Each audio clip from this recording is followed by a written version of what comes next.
نحمده ونصلي ونسلم على رسوله الكريم. أما بعد فأعوذ بالله من الشيطان الرجيم. بسم الله الرحمن الرحيم. أم حسب الذين في قلوبهم مرض أن لن يخرج الله أضغانهم ولو نشاء لأريناكهم فلعرفتهم بسيماهم ولتعرفنهم في لحن القول والله يعلم أعمالكم ولنبلونكم حتى نعلم المجاهدين منكم والصابرين ونبلو أخباركم. إن الذين كفروا وصدوا عن سبيل الله وشاقوا الرسول من بعد ما تبين لهم الهدى لن يضروا الله شيئا وسيحبط أعمالهم. يا أيها الذين آمنوا أطيعوا الله وأطيعوا الرسول ولا تبطلوا أعمالكم. إن الذين كفروا وصدوا عن سبيل الله ثم ماتوا وهم كفار فلن يغفر الله لهم. فلا تهنوا وتدعوا إلى السلم وأنتم الأعلون والله معكم ولن يتركم أعمالكم. إنما الحياة الدنيا لعب ولهو وإن تؤمنوا وتتقوا يؤتكم أجوركم ولا يسألكم أموالكم. إن يسألكموها فيحفكم تبخلوا ويخرج أضغانكم. ها أنتم هؤلاء تدعون لتنفقوا في سبيل الله فمنكم من يبخل ومن يبخل فإنما يبخل عن نفسه والله الغني وأنتم الفقراء وإن تتولوا يستبدل قوما غيركم ثم لا يكونوا أمثالكم. صدق اللہ العظیم. یہ سورہ محمد کا آخری رکوع ہے.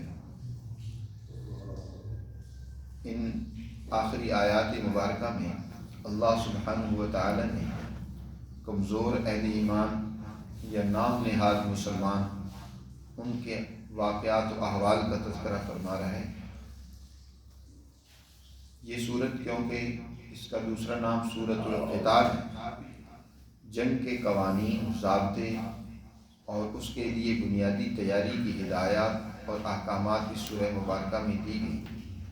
اس سے پہلے مسلمان جماعت کو واضح طور پر حکم دیا گیا کہ جب تمہارا کافر ظالم طاغوتی طاقتوں سے مقابلہ ہو تو پھر ان کا بھرپور طریقے سے مقابلہ کرو اور ان کی گردنوں کو اڑاؤ.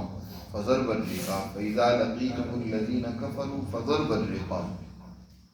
اب اس میں کسی قسم کی کمزوری دکھلانے کی ضرورت نہیں. ان کے سرغنہ جو ہیں، ائمۃ الکفر جو ہیں، ان کو قتل کرو اور جو دوسرے درجے کے لوگ ہیں ان کو گرفتار کرو. اس کے بعد تمہاری مرضی ہے ان کے ساتھ کیا معاملہ کرنا ہے. یہاں اس آخری رکوع میں اللہ سبحانہ و تعالی نے مزید ان لوگوں کی باطنی کیفیت اور حالت کا ذکر کیا ہے جو بظاہر تو مسلمان جماعت کا حصہ بنے لیکن جہاد کے حوالے سے جب انہیں حکم ملتا ہے تو انتہائی کمزوری، بلکہ مسلمانوں سے اپنے کینہ اور عداوت جو ان کے دلوں میں چھپا ہوا ہے اس کو بھی ظاہر کر دیتے ہیں، وہ بھی ان کا کھل کر سامنے آ جاتا ہے.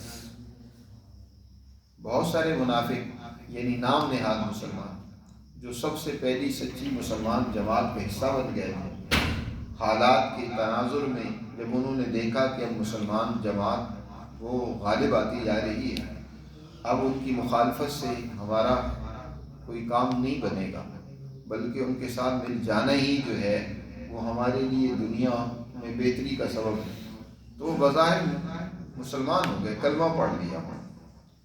ان منافقوں کے سرغنہ عبداللہ بن ابی جو شروع میں تو صریح طور پر واضح طور پر مخالف تھا، لیکن جب غزوہ بدر کے بعد نبی کریم صلی اللہ علیہ وسلم کو غلبہ اور قوت اور شان و شوکت حاصل ہو گئی، مشرکین کا زور ٹوٹ گیا، تو اب اس نے غنیمت یہی سمجھی کہ تم بھی مسلمان ہو گئے.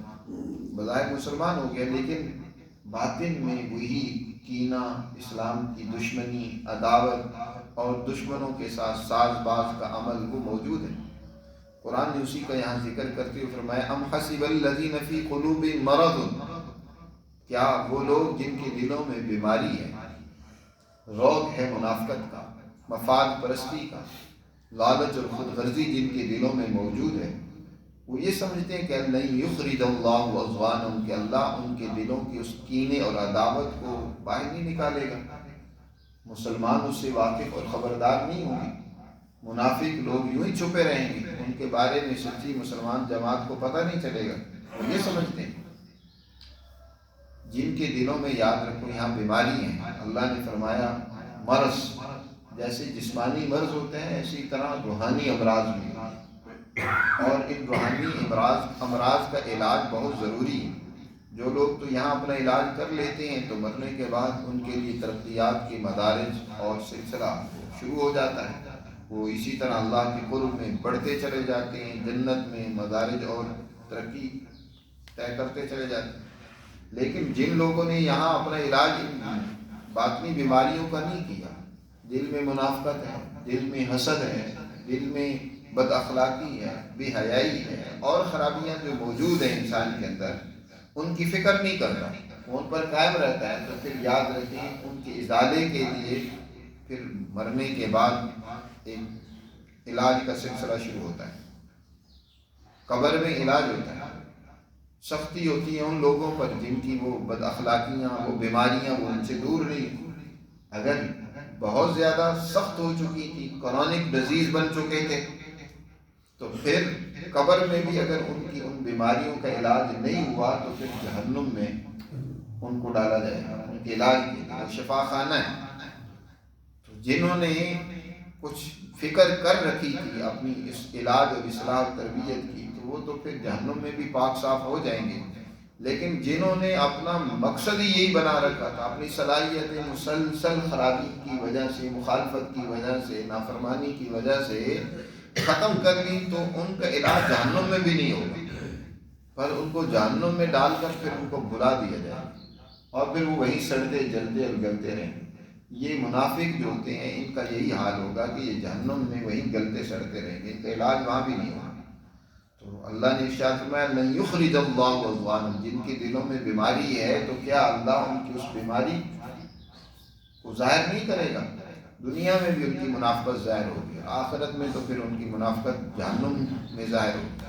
لن یخرج اللہ اضغانہم، اضغان زیغن، اس کا معنی حق، کینہ، دشمنی، اندرونی باطن میں جو دل میں کسی کے بارے میں حسد موجود ہوتا ہے، تو کیا اللہ اس کو نہیں باہر نکالے گا؟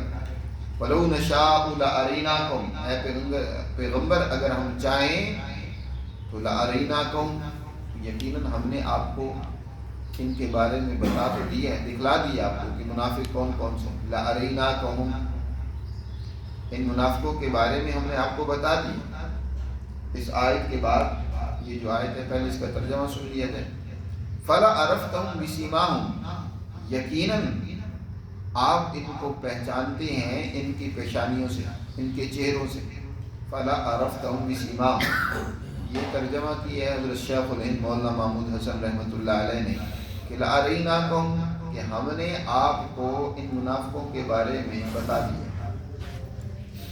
ان کی حالت ہم نے آپ کو دکھلا دی۔ نبی کریم صلی اللہ علیہ وسلم ہر منافق کو جانتے تھے، نام بنام جانتے تھے۔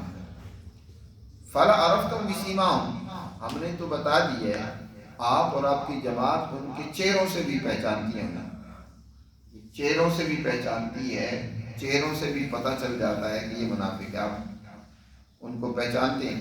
وَلَتَعْرِفَنَّهُمْ فِي لَحْنِ الْقَوْلِ، اور یقیناً آپ ان کو پہچان لیں گے ان کی گفتگو کے ڈھنگ سے، جب وہ بات چیت کرتے ہیں نا، بات چیت سے بھی پتہ چل جاتا ہے کہ یہ منافق ہے۔ اور ایک دوسری تفسیر اور ترجمہ یوں کیا گیا ہے کہ اگر ہم چاہیں تو لَأَرَيْنَاكَهُمْ، ہم آپ کو ان کے حالات سے، ان کے ناموں سے آگاہ کر دیتے، اور آگاہ کر دیتے تو پھر آپ ان کو ان کے چہروں سے پہچان لیتے۔ فَلَعَرَفْتَهُمْ، یہ اس کی جزا ہے، پھر آپ ان کو پہچان لیتے، لیکن ہم نے آپ کو ان کے ناموں سے آگاہ نہیں کیا۔ لیکن آپ ان کی گفتگو سے، ان کی بات چیت کے ڈھب سے پہچان لیتے ہیں. وَلَا تَعْرِفَنَّهُمْ فِي لَحْنِ الْقَوْلِ. اور زیادہ راجح یہی پہلا ترجمہ ہے جو حضرت شیخ منید رحمۃ اللہ علیہ نے کیا کہ اللہ فرما رہے ہیں کہ ہم نے آپ کو دکھلا دیا، بتا دیا ہے ان کی حالت، ان کے بارے میں. لَأَرِينَاكَهُمْ، ہم نے آپ کو ان کو بتا دیا کہ یہ کون کون ہے. اور یہی وجہ ہے کہ نبی کریم صلی اللہ علیہ وسلم کو دوسری آیت میں اللہ نے ارشاد فرمایا نا کہ جب ان منافقوں میں سے کوئی مر جائے، لا تصلی علی احد منہم مات ابدا ولا تقم علی قبر، آپ ان کی نماز نہ پڑھا اور اس کی قبر پر بھی مغفرت کے لیے نہ کھڑے، اس کی قبر پر بھی آپ نہ کھڑے، اس کی جنازہ بھی نہ پڑھیں. چنانچہ اس آیت مبارکہ کی نزول کے بعد انس رضی اللہ تعالیٰ عنہ سے روایت ہے کہ نبی کریم صلی اللہ علیہ وسلم منافقوں کو سب کو پہچانتے تھے. اور جب وہ آیت دوسری نازل ہوئی سورہ توبہ کی کہ جس میں نماز جنازہ بھی پڑھانے سے منع کر دیا، تو اس کے بعد منافق کی آپ نماز جنازہ نہیں پڑھاتے تھے، عام مسلمانوں کو کہہ دیتے تھے اس کی جنازہ پڑھ لو. تو آپ صلی اللہ علیہ وسلم پہچانتے تھے، لیکن آپ نے جماعت سے اس وقت ان کو نکالا نہیں. البتہ ان کو جو کلیدی کردار ادا کرنے والی سچی مخلص جماعت تھی اس سے تو پیچھے ان کو دھکیل دیا، دوسرے نمبر پر ان کو رکھا. مشوروں میں، معاملات میں ان کو آگے نہیں رکھا جاتا تھا. لیکن آپ نے جماعت سے اس لیے نہیں نکالا کہ اس وقت نکالنا ایک نیا فتنہ کھڑا کرنا تھا. ابھی جماعت منظم ہو رہی ہے، ابھی ابتدائی درجے میں مسلمان جماعت وہ اپنا ایک نظام بنا رہی ہے، اپنی ایک نظم مملکت قائم کر رہی ہے. اگر اس وقت ان کو جماعت سے نکالا جاتا تو انہوں نے پروپیگنڈا کرنا تھا کہ یہ دیکھو عجیب بات ہے، ہم کلمہ بھی ان کا پڑھتے ہیں، ہم مسلمان ہیں، لیکن محمد جس سے ناراض ہوتا ہے نا تو اس کو نکال کر کہتا ہے کہ تو منافق ہے. پروپیگنڈا کرتا ہے. یہ پروپیگنڈا بعض اوقات اتنا شدید ہوتا ہے کہ اس کی وجہ سے جماعت کو نقصان پہنچتا ہے. تو آپ صلی اللہ علیہ وسلم نے ایک مصلحت اور حکمت کے تحت باوجود پہچانتے ہوئے ان کو جماعت سے نکالا نہیں، لیکن آپ نے ان کو کلیدی عہدے نہیں دیے، نہ ہی آپ نے ان کو بڑی کوئی ذمہ داری دی، نہ ان کو اپنے قریب رکھا، بلکہ دوسرے درجے میں ان کو رکھا ہے. جماعت میں ٹھیک ہے شامل ہیں، لیکن نظام ایسا بنا دیا ان کی دال نہیں گلتی تھی. یہ اپنا بلکہ ان کی منافقت کھل کر سامنے آ جاتی ان کی قول و کردار سے، تو صحابہ کرام بھی پہچاننا شروع ہو گئے تھے. بلکہ صحابہ میں سے جو اونچے درجے کے صحابہ تھے وہ تو پہچان لیتے تھے. حضرت عمر فاروق رضی اللہ تعالیٰ عنہ نے اپنے دور میں جب نظم مملکت مضبوط ہو گیا تو واضح طور پر کہا کہ ہم ان منافقوں کو پہلے دن سے پہچانتے ہیں، ہم جانتے ہیں جو منافقت سے کام لیتے ہیں. قرآن کے نزول نے جب نزول ہو رہا تھا اسی وقت ہم نے ان کی حالت کو پہچان لیا تھا، لیکن اس وقت ایک حکمت کے تحت ہم نے ان کو اپنی جماعت سے نہیں نکالا. لیکن اب کوئی منافقت کا کردار ادا کرے گا تو اس کو جماعت سے خارج کر دیں، نکال دیں.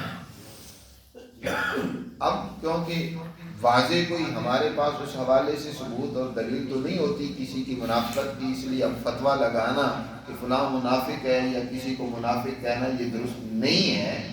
لیکن قرآن نے جو منافقانہ رویے ذکر کیے ہیں، ہر انسان کو جو مخلص ہے ان رویوں کو سمجھنا ہوگا اور اپنے آپ کو ان رویوں سے بچانا ہوگا. اپنے آپ کو ان سے بچائیں، جو بھی مخلص ہیں اپنے اندر سے غلطیوں کو دور کریں. تو فرمایا وَلَا تَعْرِفَنَّهُمْ فِي لَحْنِ الْقَوْلِ، آپ یقیناً ان کو پہچانتی ہیں، پہچان لیں گے ان کو ان کی گفتگو کے انداز سے. جب وہ بات چیت، منافق جو ہوتا ہے وہ ریاکار ہوتا ہے، مفاد پرست ہوتا ہے.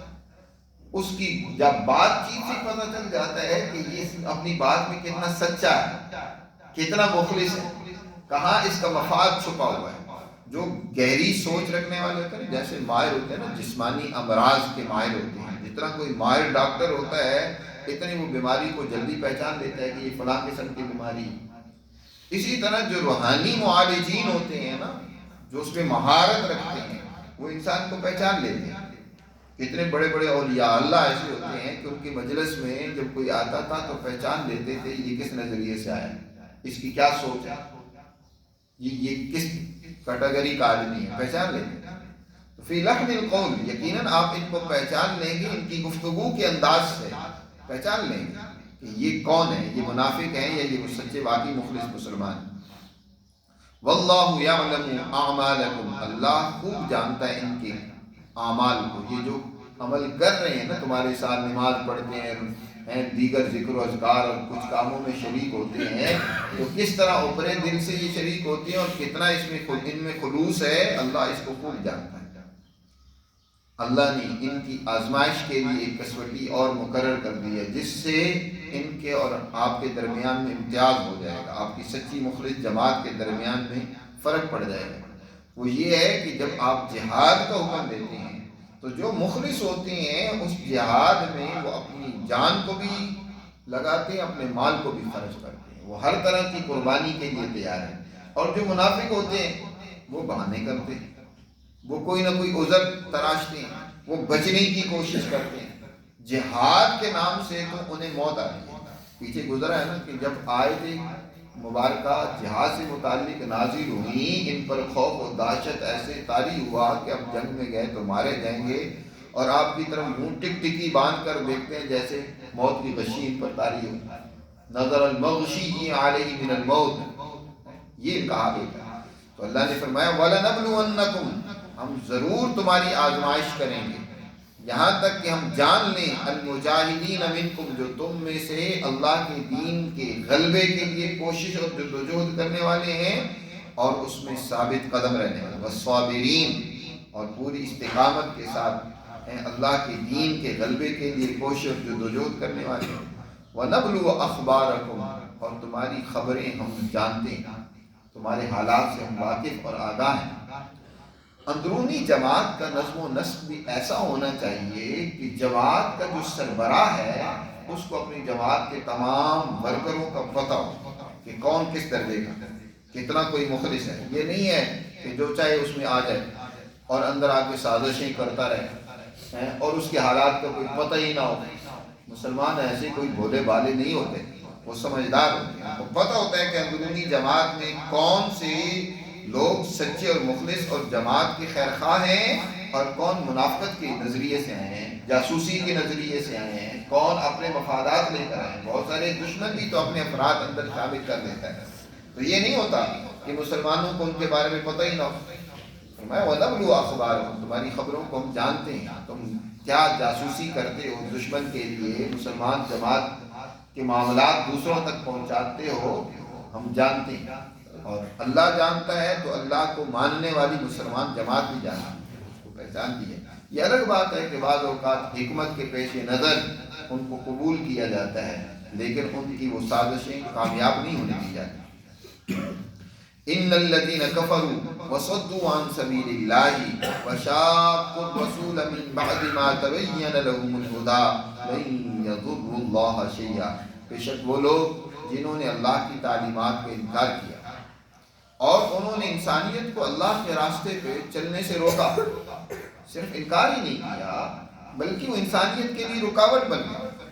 مظلوم انسانیت، کمزور انسانیت، ان کے اوپر جو ظلم گرائے جا رہے ہیں، ان کے اوپر جو سختیاں اور مشکلات ہیں، وہ چاہتے ہیں یہ تو رہے ہیں، وہ انسانیت کو اللہ کے راستے سے، اللہ کا راستہ کیا ہے؟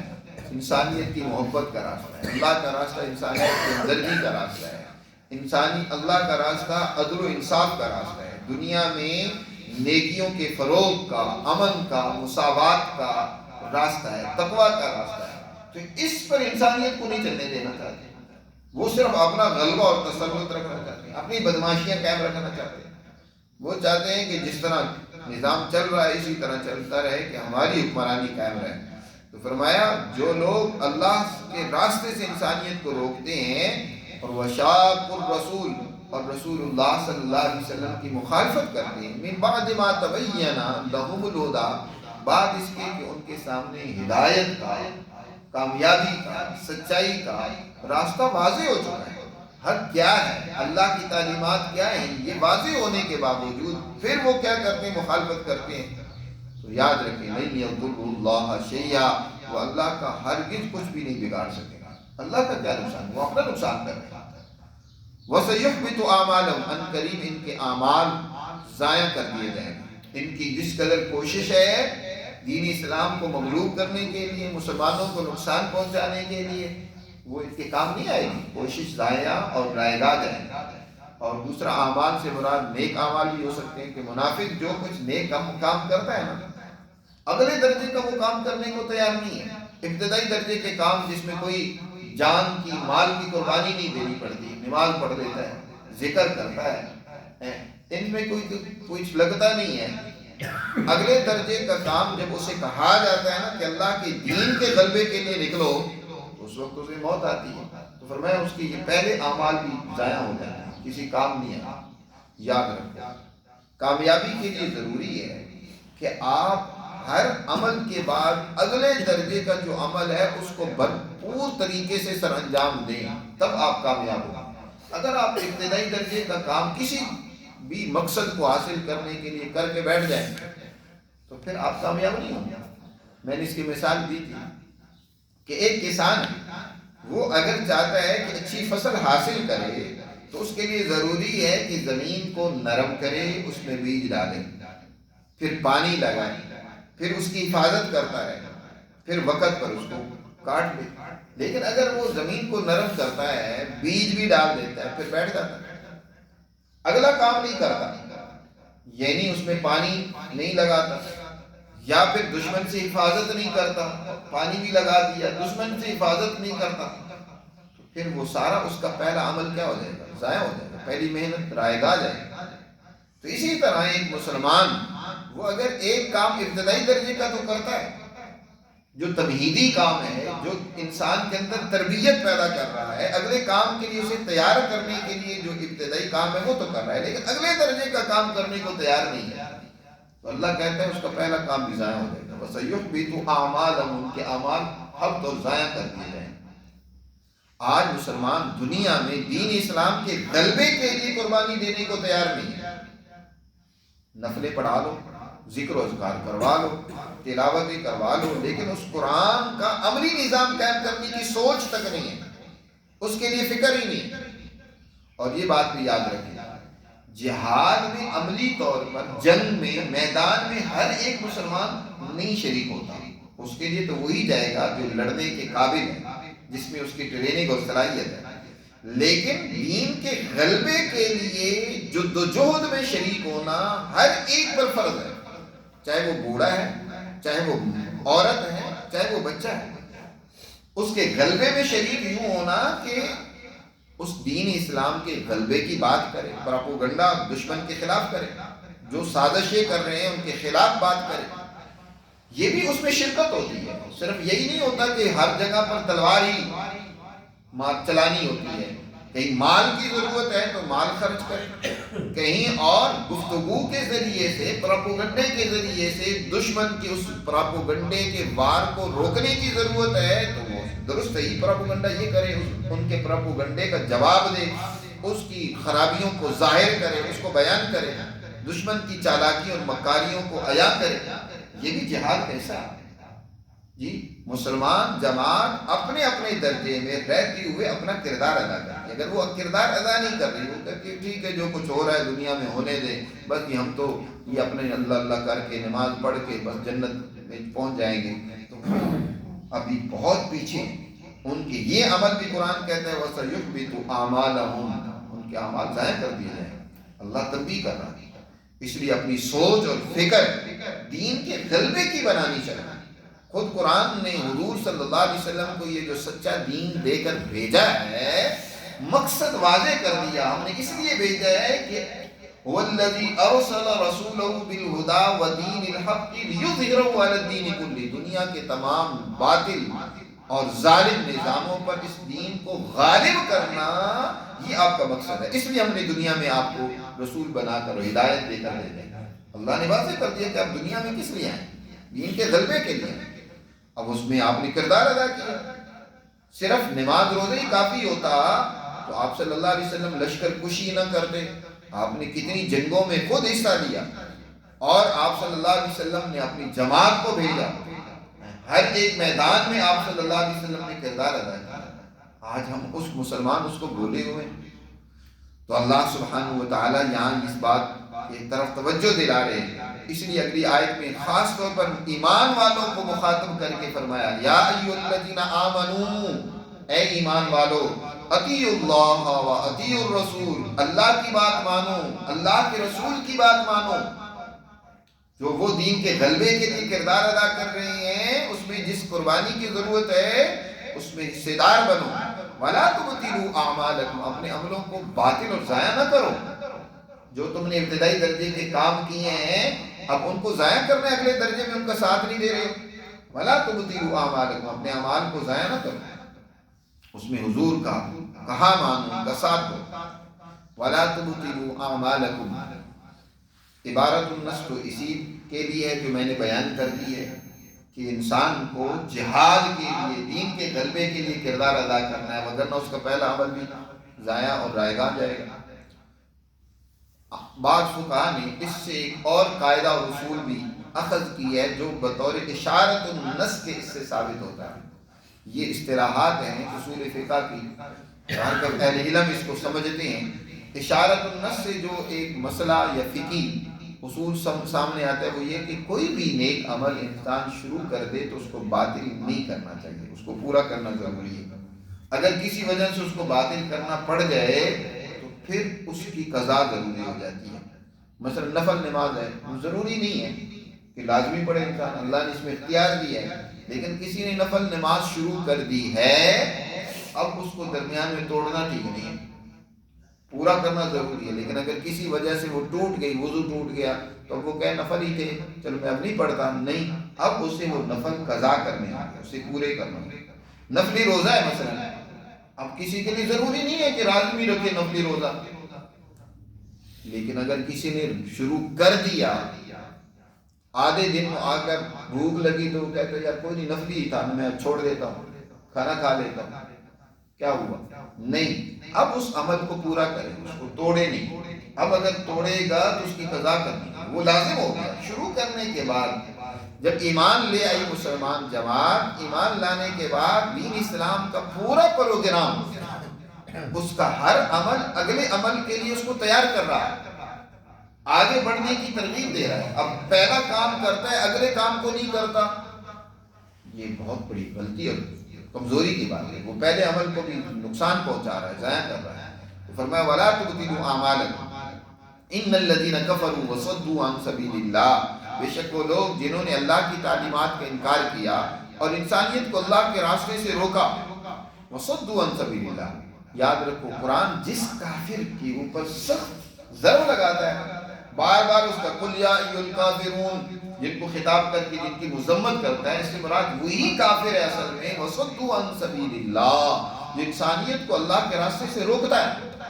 ایک وہ کافر ہے جو کسی بد اعتقادی میں مبتلا ہے لیکن امن پسند، صلح پسند ہے، وہ اپنے ایک نظریہ فکر کے تحت اپنی زندگی گزارنا چاہتا ہے، وہ کسی کے لیے مضر اور نقصان دہ نہیں ہے، تو دین اسلام اس کو دعوت تو دیتا ہے، دعوت اس کے لیے ہوتی ہے، اس کو سمجھاتا تو ہے، لیکن یہ ہے کہ اس سے تعرض نہیں کرتا، اس سے لڑائی جھگڑا یا اس کو مار نہیں اس کے ساتھ، بلکہ اس کی حفاظت کرتا ہے، اس کو تحفظ دیتا ہے کہ ٹھیک ہے تم جب امن سے رہنا چاہتے ہو تو دین اسلام بھی تمہیں امن فراہم کرتا ہے، ہاں البتہ یہ تمہارا نظریہ، اس پر غور و فکر کرو، یہ سوچ تمہاری ٹھیک نہیں ہے، اس کو ذرا سمجھنے کی کوشش کرو، اس کو دعوت دیتا ہے، اس کو غور و فکر کی دعوت دیتا ہے، لیکن لڑائی اس سے کرتا ہے جو اس اللہ کی سچی تعلیمات کا مقابلہ کرتا ہے، مزاحمت کرتا ہے، انسانیت کو روکتا ہے کہ انسانیت دنیا میں امن سے نہ رہے، انسانیت دنیا میں عدل سے